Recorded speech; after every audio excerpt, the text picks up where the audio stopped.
Homeowners spend $60,000 on a custom high-end renovation only to find out that the market values that work at $30,000. They've fallen into the renovation trap. I'm Kim Louie, a real estate broker here in Waterloo Region since 2009. And if you are planning to sell in 2026, you need to understand one fundamental law of real estate: the neighborhood ceiling. You should never be the most expensive home on your street. If the average house in your neighborhood sells for $800,000 and you spend $100,000 on a luxury kitchen, you aren't going to get a $900,000 valuation. You are just subsidizing the next homeowner's lifestyle. Today, I'm breaking down exactly where to spend and where to save to protect your equity. This is about results, not aesthetics. Let's talk about the heart of the home. You don't need to gut your kitchen to win. A minor kitchen refresh typically sees a 70 to 85% return on investment. That's your ROI. Instead of ripping out the cabinets, paint them. Replace the dated hardware with matte black or brushed gold. Swap your laminate for a clean quartz countertop and update your lighting. These are visual wins. Buyers will see a modern kitchen, but you've spent a fraction of the cost of a full remodel. The same applies to bathrooms.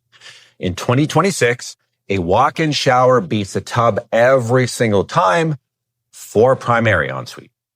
Focus on new vanities and modern fixtures. A clean tiled shower with a glass door suggests luxury without the 5-figure price tag of a full structural move. If you want the absolute highest return on a major project, you build a legal basement suite. With the current housing demand in Kitchener and Waterloo, a second dwelling unit is an equity goldmine. We are seeing an 80 to 90% ROI on the resale value alone.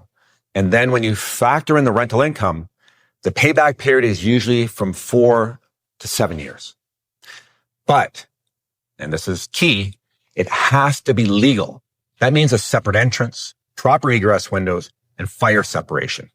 Buyers in this market are savvy. They won't pay a premium for an in-law suite that doesn't meet regional code. If you're going to do it, please do it right. And don't forget the boring stuff. A new roof has an 80% ROI. If your shingles are curling, buyers will use that to knock $10,000 off your price. Please get it done before you list. Now, if you're looking for the highest ROI per dollar spent, look at paint and flooring. This is the facelift strategy. Fresh paint in a neutral, modern palette and a new flooring are non-negotiable. Get rid of the carpet. Engineered hardwood or a high-quality luxury vinyl plank, LVP, is a standard in 2026. It makes the entire house feel cohesive and move-in ready. Next, curb appeal. Power wash the siding. Paint the front door a bold, contrasting color and clean up the landscaping. Buyers make up their minds within the first 30 seconds of pulling into a driveway. If the outside looks tired, they'll assume the plumbing and the electrical are tired as well. And here's where we talk about the real money pits and what not to do. Here is where most homeowners lose money. Number one, swimming pools. In the Waterloo region, I know it gets hot, but a pool typically only nets you a 40% ROI. It limits your buyer pool, pun intended, because many people don't want the maintenance or the liability. Number two, over-customization. Custom built-ins, wine cellars, or high-end smart home systems that require a giant manual to operate do not add significant resale value.